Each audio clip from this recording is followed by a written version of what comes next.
Aroma persaingan semakin meruncing, bahkan kampanye hitam. Bawaslu DKI Jakarta tengah menyelidiki dugaan pelanggaran kampanye berbau sara. Jokowi Muslim, tapi orang tuanya Kristen. Orang tua saya semuanya Muslim, kakek nenek saya semuanya Muslim, bapak saya juga haji, ibu saya juga haja. Saya kan juga Muslim toh Pak Karni. Iya, apalagi yang dipermasalahkan. Semuanya kan terserah masyarakat, terserah warga DKI.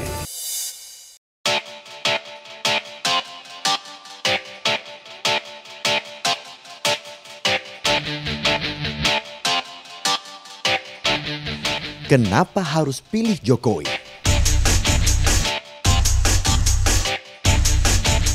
Katanya jangan pilih pemimpin yang non-muslim.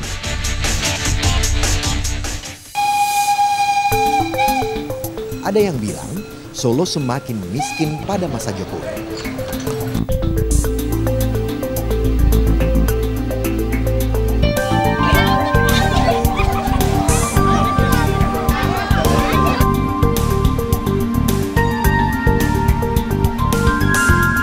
Ada yang mencap Jokowi dan Ahok kutu loncat dan tidak amanah. Tapi kita semua mesti tahu, itu semua salah besar. Jokowi Muslim yang taat. Ia bergelar haji. Ia cuma tidak suka mengumbar ibadah di depan umum.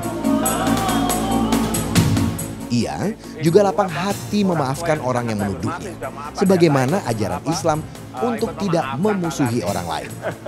Tapi tetap sudah saya maafkan dari dulu, karena ibunda saya juga sudah maafkan kok. Tapi tetap menyesalkan isu SARA sampai muncul. Iyalah, stoplah, janganlah. Kita inilah adu program, adu visi. Ya, saya kira yang bagus itu. Jokowi menjalankan ibadah dengan taat dan rutin beramal sedekah. Tapi ia tidak mau semua diketahui publik. Silakan. Sudah 12 tahun yang lalu saya haji. Tapi masa harus saya sampaikan kemana-mana? Riak nanti jadinya. Iya benar. Lalu Ahok, dia kan non-muslim. Betul, Basuki atau Ahok memang seorang pemeluk Kristen yang taat. Ia seorang Tionghoa. Tapi faktanya, ketika dia masih Bupati Belitung Timur, ia banyak membuat program membantu umat muslim. Ahok membuat program menaik hajikan ustadz dan ulama yang belum haji. Tercatat lebih dari 100 orang diberangkatkan haji. Ia juga ikut safari Ramadan ketika bulan puasa hingga tuntas. Meski hanya menunggu saja di parkiran hingga selesai. Artinya, ia adalah pemimpin yang adil, merakyat, dan terbukti mengayomi semua golongan. Jokowi tidak gagal memimpin Solo. Solo sangat maju di era Jokowi. Solo terbukti telah menjadi kota percontohan, kota yang bersih dan tertib. Kini banyak pihak berstudi banding ke kota Solo. Jumlah penduduk miskin di Solo mencapai 133.600 orang atau sekitar 23% dari total penduduk kota Solo. Itu dianggap kegagalan Jokowi. Padahal data itu didasarkan pada 25 parameter ketimbang data BPS yang hanya 14 parameter. Data yang real ini tujuannya agar penanganan kemiskinan di Solo lebih mengena dan dapat mencegah kemiskinan berlanjut. Bukan dengan menutup-nutupi, apalagi melakukan tipuan angka. Kalau menghitung jumlah orang miskin saja sudah tidak jujur, bagaimana menangani kemiskinannya? Data ini lebih akurat daripada Jakarta, yang menggunakan kriteria miskin dan mendekati miskin. Jakarta juga menggunakan ukuran kemiskinan absolut, sedangkan Solo menggunakan ukuran kemiskinan relatif. Solo menggunakan standar miskin pendapatan $2 sehari, sedangkan Jakarta menggunakan standar $1 sehari. Kalau Jakarta menggunakan standar Solo, maka angka kemiskinan di Jakarta dapat mencapai 41%. Meski kemiskinan masih tinggi, pemerintah kota Solo telah mengeluarkan SK jaminan sosial bagi warga miskin. Sehingga warga miskin di Solo mendapat jaminan kehidupan. Kalau tidak sukses, tidak mungkin Jokowi dipilih kembali di Solo dengan suara mencapai 91%. Meski sama sekali tidak memasang baliho, spanduk, dan atribut kampanye lainnya. Salah satu rekor dalam sejarah Pilkada Indonesia. Kalau tidak sukses, tidak mungkin Jokowi masuk dalam daftar 25 kepala daerah terbaik di dunia, 5 besar Asia.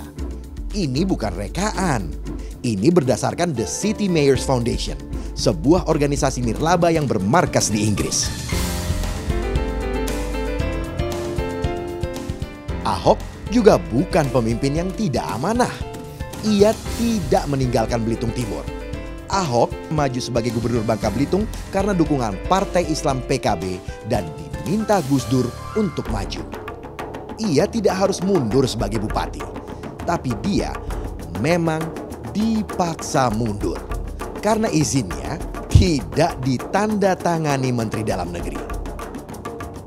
Pilkada Bangka Belitung waktu itu banyak keanehan. Suara Ahok yang tinggi di survei dan unggul di quick count menjadi kalah karena pemilu kada ricuh.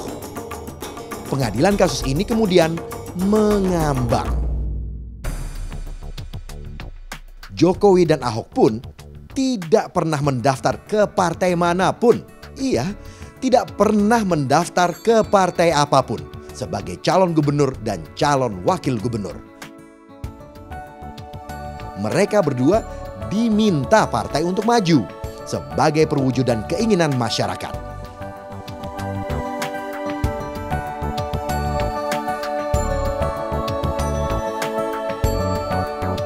,62,60% pemilih dalam putaran pertama sudah percaya kalau mereka mampu memimpin Jakarta.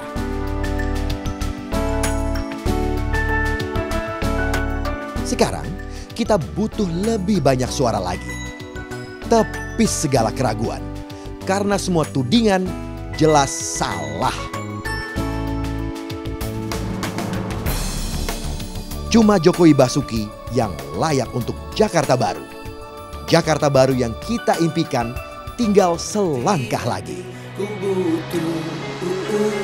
Ku butuh Mas Jokowi, macet Jakarta teratasi. Ku mau kumuh Jakarta diberesi. Jangan lagi setoran kanan dan kiri. Ku mau Jokowi dan Basuki. Ku mau banjir diberesin, anggaran pembangunan gak dicomotin, rakyat miskin juga bisa diayomin. Ku mau